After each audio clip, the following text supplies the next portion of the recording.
What up, folks? I am ultrazillatoys, and today I have a review of the Super7 Ultimates, Toho Ultimates, HEISEI Godzilla 1989 from Godzilla versus Biollante, as it says here on the back. Godzilla versus Biollante in a really cool big box. This is, part of what you get from Super7. Now, I know there's a lot of folks that are going into these and are unfamiliar with what Super7 do, but they deliver a big, awesome package overall. You get an outer box to start, which protects the inner box. You get plastic around it, so they really treat it as well as possible. And then you get a really nice outer box here. Yes, this is still an outer box, an outer cover. With really nice graphics here. Really like how they did that. It's really nice. And then you do have to open this, and it might go very slow, but it's coming. It's coming. Now, you might have seen my unboxing, and that's good, because that's where you're gonna see what the figure looks like on the inside. But this is what the inner box looks like. There is no figure here because I just didn't feel like putting it back in. It was a little bit too much to do so. I had to, I don't want to disattach the tail and stuff. So, but the inside of the box is really cool. You do have a nice green crackle around it, which is awesome. I like how the window is shaped. So, it's very cool. You do get a very nice package overall with the Super7 Ultimates. But we're not here for the package. We're here for the figure. So without any further ado, let's get to the review.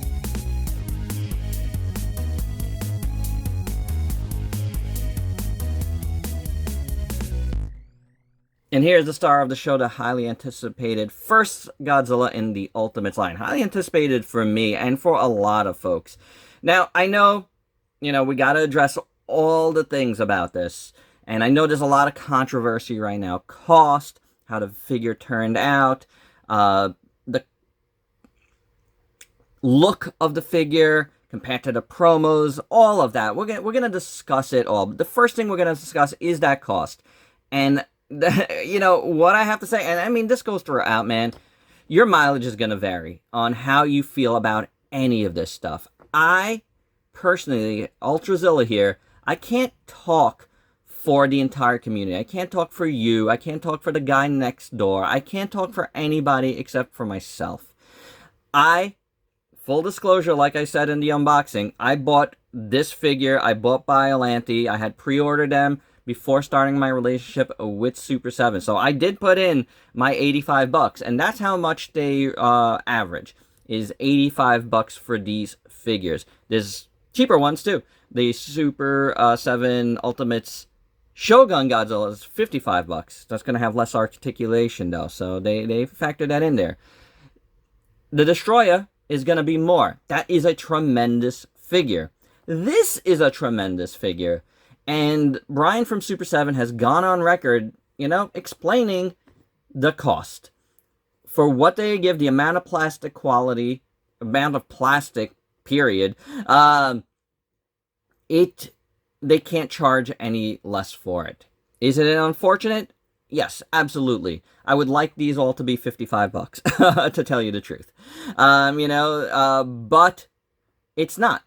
So whether or not you want to get these now or wait for a deal later, not guaranteed, could happen, it could happen. There's, not shying away from saying, there's been a bunch of price drops on a bunch of different Super7 figures. However, that's variable. Folks that want this, and spend their money, have a right to like that and justify their cost of spending. If they like it, if I like it, that's all I need to know. That's all I need to know is whether or not I felt like I am happy with my purchase. And I gotta tell you guys, I'm happy with my purchases here. I think this is a really cool and different figure for what it is. Now, another big thing with Super 7 is you have to understand that Super 7 has a style of figure that they do. You know, like, everything they do looks a certain way.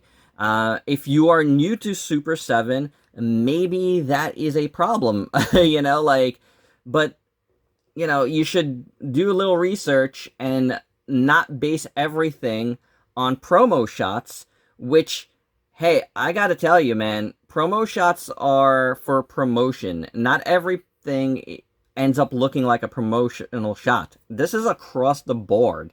You know, like, you've obviously seen it happen in SH Monster Arts. You've seen it happen in just about every company, guys. I mean, I don't have to even start here, you know? Don't put all your money into just promo shots. Get educated to what companies do and the style of figures they do. Nothing that was produced here, neither Godzilla or Biollante, is a shock to me. I knew what I was ultimately gonna get, and maybe that's part of why I feel like. And I've listened to Brian from Super 7 talk about this and explain the cost. So, I mean, those two things combined, I mean, I knew what I was getting into here, and personally, I'm happy with it. Is it not without its faults? I didn't say that. So let's continue. So you might have noticed Godzilla here has on the alternate head that comes in the mouth open head. I think to me, that's Godzilla. So, but you do have a closed mouth head, and this is the head it comes with. So we're going to look at the accessories first on this, which is a big part of Super 7 Ultimates, is all the accessories. For the most part, this head is pretty cool. It's a closed mouth head. The teeth look fine, you know? They're just done in yellow. We've seen this yellow used a lot, you know, in a lot of different types of figures.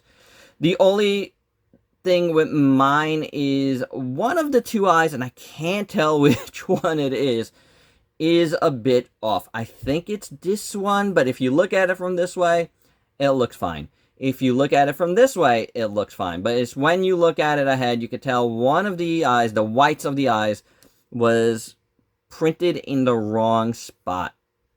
So, that's a little bit of a bummer, you know? It makes me not like this head as much.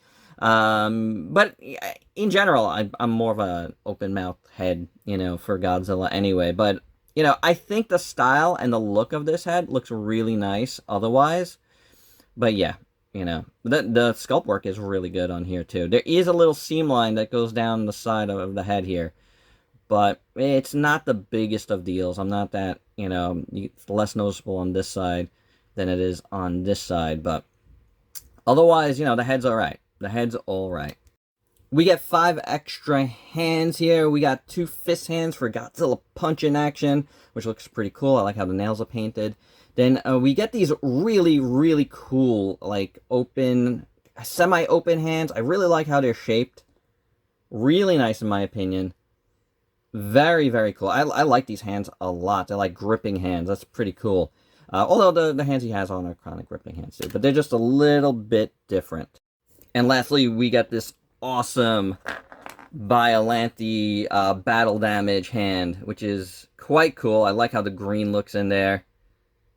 You know, like Biollante, you know, shot his vine right through it. It's very, very nicely done. As far as taking the hands out, they come out nice and easy. You know, there's a little sections on them. And you can put them in nice and easy. So that is very... Oh, here we go. Very, very cool. I like that. It's easy peasy to do. And the final accessory is this neck vine wrap.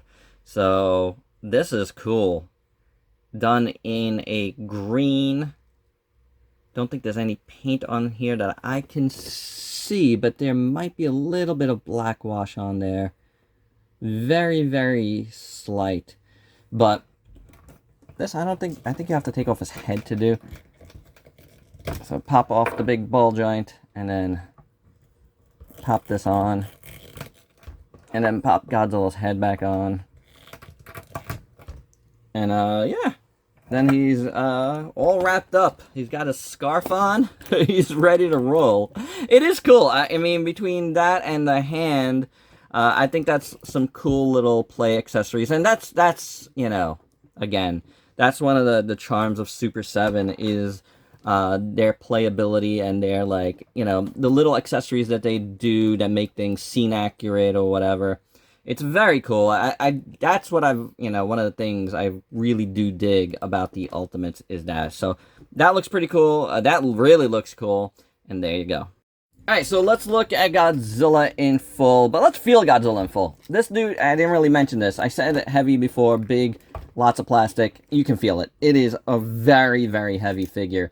The tail itself, when you, you know, take it out of the package before you put it on, has a lot of weight in it. It is 14 inches to the tip of the tail. It is 8 inches high. There is a lot of mass here.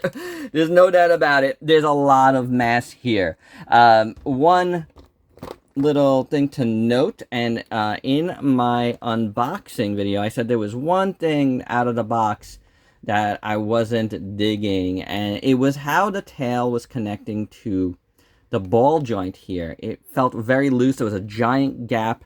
But big shout out to Kyle from Super 7 for alerting me that this has to be pushed all the way in. It actually does go flush here to the base of the body. And yeah, as soon as I did that, that really took away my one major gripe. I had it was going to be a major gripe because it just looked really bad, just like kind of, it was on the ball joint, but it was just like super, super gappy there. So shout out to Kyle for alerting me on that. Yeah, that took away the most major gripe for me. I know a lot of folks have this other major gripe where the figure turned out glossier than they were expecting. If you look at the promo shots, there's a combo of more matte shots looking, more glossy shots looking. So it's one of those things where I do think lighting affects this stuff a lot, and things change in production. It's one of those things where I can't expect everybody to understand the business side of this stuff and care about it, but I personally do. Decisions have to be made along the way. Costs change. Things change as you're making this stuff. It is part of the business, guys. I mean, I can't stress that enough. I get it. And to all those that did buy the figure and didn't get what you wanted, I feel for you. I do. You know, like, I really want to stress that. Me personally, I like what I got here. I think it looks really cool. It's, you know, the decision to, if it was a decision, or, you know, if it was just like, you know, gonna be this the whole time, I like it. Super 7 does very, very good toyetic style figures. I don't get Super 7 to be like super like accurate to screen. I mean, I just don't, you know, like, again, and this is from having quite a bit of Super 7 Ultimates figures now. I think what they do is a style of figure that is their own. And I'm going to stress that again because that's part of getting Super 7 Ultimates, in my opinion. Again, you know, a lot of folks don't know that, and a lot of folks are, you know, expecting something else. I've heard the terms Trendmasters thrown on these. They look like Trendmasters. Well, guess what? We all loved Trendmasters when it came out back then. And guess what, part two? We adore the nostalgia of Trendmasters now. So to say that these are, you know, are like updated Trendmasters, I'll take that as a compliment, honestly. That is, for me personally, sure, I kind of agree. And I like that. I have no problem with that. Again, I don't need all my figures to look a certain way. But enough about that. Let's look at what this figure actually does look like. We're going to zoom in. We're going to show you it all. And let's start out with the tail, which I think looks pretty good. It's got a lot of detail. I know a lot of folks are complaining about detail, but it's got a lot of detail, and I think it looks pretty good. There is a black wash throughout this figure. Some spots are more, you can see it more than others, and I'm hoping you'll be able to see it here. You can see it throughout over here on the tail. I think it looks pretty good. On the bottom of the tail looks really good. I like the dorsal fins are very neat towards the bottom of the tail. Just done in gray here, but I think they look good. It's kind of par for the course for most figures, to tell you the truth. I think a lot of figures are like that. It's got a little bit of a curvature to the end of the tail going down, which I like. So that's pretty cool. I think the tail looks good. It's got a lot of nice folds and wrinkles throughout. Very kind of suit-like. It works, guys. It works. I think the tail is looking good. Then, as you get towards the base, you start to see some of that extra paint in here, the little bit of dark gray that goes throughout the dorsal fins. Looks pretty good as they get bigger, too. I like the shapes a lot. Very nicely done, in my opinion. The big ones really look good. So, nice sculpt. The paint looks good on them. Really nothing to complain about. Barely any, like, bad paint on them. So, that is pretty cool. Kudos, Super 7 on that. I think I might have, like, one, maybe two, where, the ends of the paint, maybe this one right here, like, look a little bit off, like, but come on. That's gonna happen just in packaging alone, some paint rub.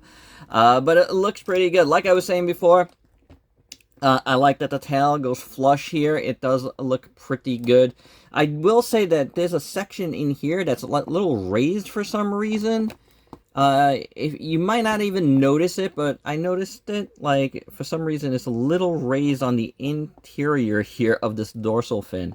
I don't know why that is, but it doesn't, like, you know, make the figure ugly or anything, but I did notice it. Then we go to the legs, and they're big and they're chunky. Again, you can see a little bit of paint within a lot of those cracks, but all those cracks look pretty good. A lot of good detail in the legs. The feet look really good. Got gray paint, nice and clean there. Looks pretty good. I do have little messed up on the bottom there. I mean, it's not the worst thing in the world because you can't even see it from the front. So, you know, your mind is going to vary on that. That's very minor thing. The one thing I will say, though, is I don't love the style of knee choice. Like the cap coming from the bottom. It looks kind of odd, but this knee is actually good. It's this knee for some reason. And I don't know if I'm just not bending it right. Something is up there. Where if I feel like it sticks out a little bit too far on mine. Do you see that? So it does create a weird little gap. I will play around with that with some heat maybe. But there is, like, this one sits nice. See that? Very nice. I'm thinking there's just something with the way it's sitting in the joint where this is, I can't imagine that this knee and this knee are that much different. So it must be the way it's sitting a little bit where this one on mine is sticking out.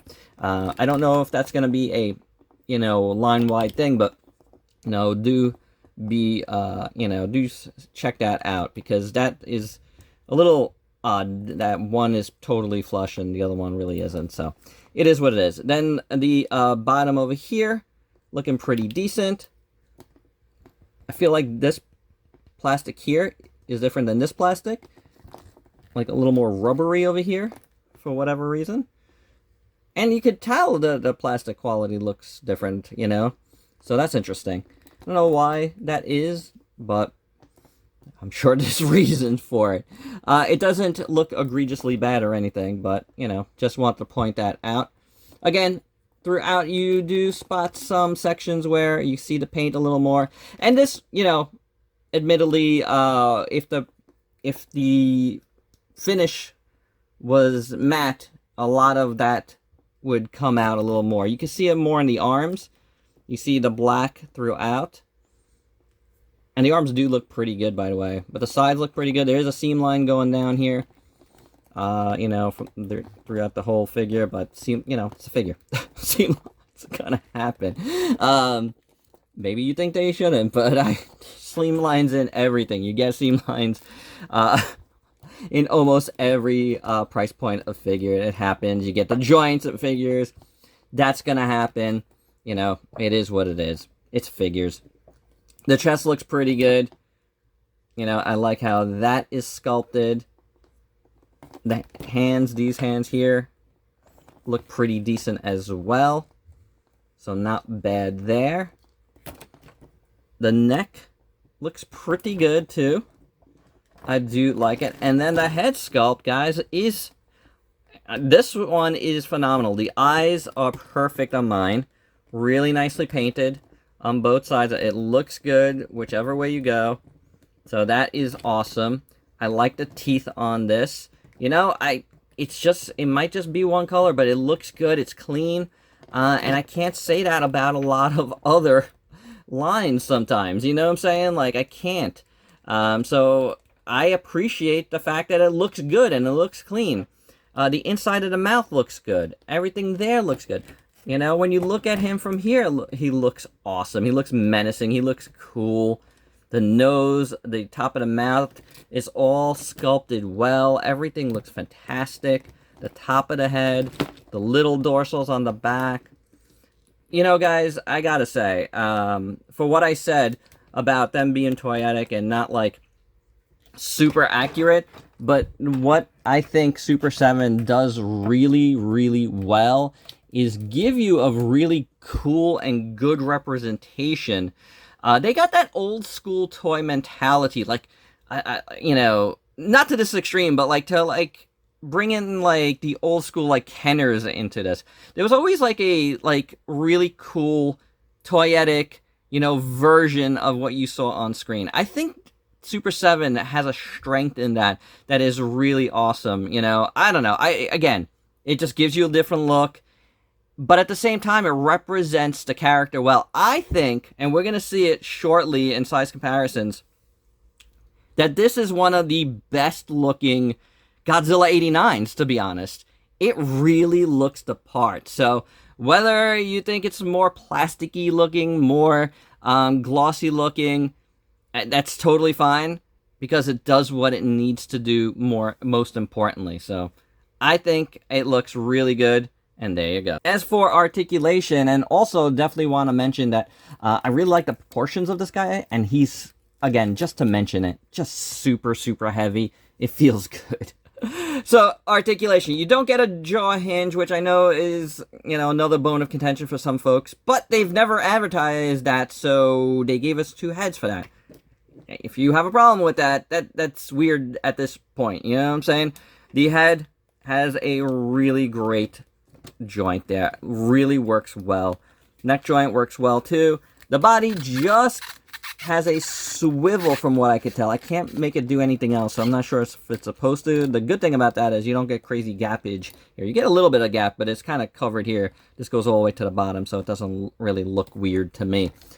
Hinge, swivel at the shoulder, swivel at the bicep, hinge, swivel at the elbow, hinge, swivel at the wrists, and then the legs can't split about that much. You might be able to get it more, but I'm not 100% sure about that. Then kicks forward, goes a little bit back, hinge, swivel at the knees, hinge, swivel at a rocker too, at the foot, and then the tail is really, really articulated.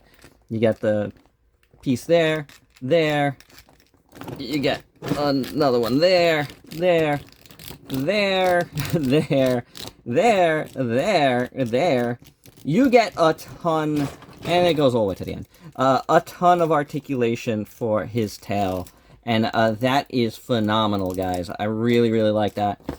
So I'd say, as far as articulation goes, this guy is pretty good, and pretty on par with most articulated Godzilla figures. So I think the articulation really does work.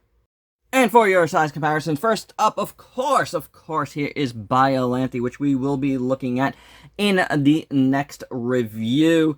And I think they look really good together. They make for a nice set that are gonna look really, really cool on your shelf, I think. So I'm really liking the dynamic here. There's no doubt about it.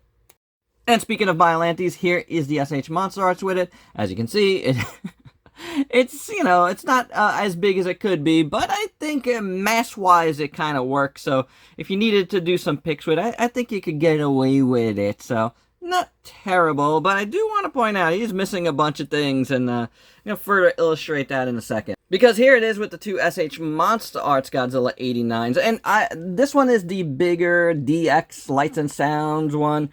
One of my favorite figures in my collection, to be honest.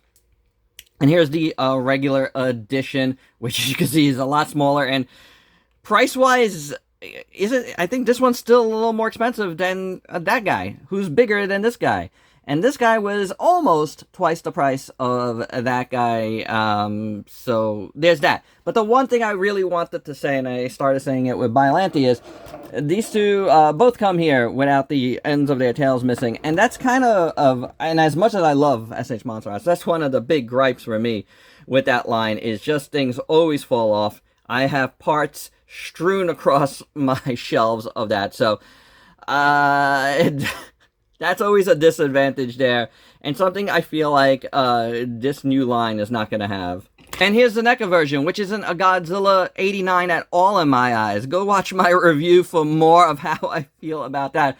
But seriously, this isn't in the stratosphere at all. And getting away from 89s completely for a couple figures, here it is with the HEISEI Godzilla GVK figure. So you could see this one's a lot smaller than that one. This was a big figure, so you can imagine how big this dude is. And now, just to put the costing in perspective, this guy costs $50, comes with absolutely nothing. This guy costs $35 more, but he's got so much more plastic, and he comes with a lot of stuff, and the box is more premium, and the cost is there, guys. So for everyone that's saying this is more for my money, you're not really getting that much different. If you want to talk about, you know, how the details are, that's a different argument. But you know what? There's stuff that's more like this that costs a lot more. There's vinyl figures that cost a lot more with a lot less details, and no one bats an eye on those. So that argument that the detail costs, you know, and you're getting a deal on the detail stuff, it doesn't fly really completely, because different figures cost different prices and folks are willing to pay it. So, it doesn't really work for me. And one last size comparison, and that is their own Ultimates TRex Zord from MMPR, which is a great figure, which I reviewed earlier this year. They look really, really cool together. I knew for a while that these were going to size great. If you remember my interview with Kyle from Super7 last year, we talked about just that. Can you size these guys together? And the question is yes, and here you go. They look fantastic, but I did want to be fair. I've done a lot of defense on this guy's price point, but I do want to throw it back a little bit the other way too. This T-Rex Zord was $55. The only difference I feel visually is this guy is a little heavier than this guy. Is it that much more heavier? I don't know. There's also that this was part of a wave of 2 figures, and this was part of a wave of 4 figures. So 5 figures actually, right? So is that part of the cost? Because sometimes when you make more of figures all at once, it does bring down the price point a bit. So there's questions I do have there that I can't answer, but it was only fair for me to put that out there. This guy is great compared to other figures, but then when you have one of their own figures that's less money and does like pretty much everything, you know, this one does, I do have a question about that. And my final thoughts, overall, I really like this figure. Yes, I know this video became a little bit of a defensive video, but there's a lot to discuss, a lot of questions that have been asked, a lot of complaints, a lot of hate. And I really wanted to try to address as much of that as possible. So excuse me for the long video here, but I felt like a lot of the points I needed to make were very much warranted. On the other side of that, I do get, you know, that folks are not into the price and, you know, would have liked it to be cheaper. At the end here, I even posed a question to Super7 about the TRex Zord, setting precedent for it. So I'm trying to be as fair as possible here. I am personally happy with the way this turned out and the price I paid for it. It's a big, giant, chunky figure, and I think the price is there. However, again, like I said with the TRex Zord comparison, there was precedent set for also a big figure that wasn't this price. So it would be cool to hear more about that, but you know what? I'm happy with mine, and really that's the point of this. You have to decide what is best for you. If you want to wait till there's a clearance, go right ahead. You know, that is totally fine. I get it, you know? But I think it's a really cool figure, and, you know, if you are waiting, don't pass it up when it does come around for that, because it's really cool, and I really like it, and I really like the style. I have no problem with what they did here overall. It's a very cool look. I like it a lot, honestly. And there you go. That's my review. Hope you dug it. Let me know your thoughts down below, and please like, comment, subscribe, and share. Check me out on Facebook and Instagram. Diversify your collection. Till next time, peace out, peeps.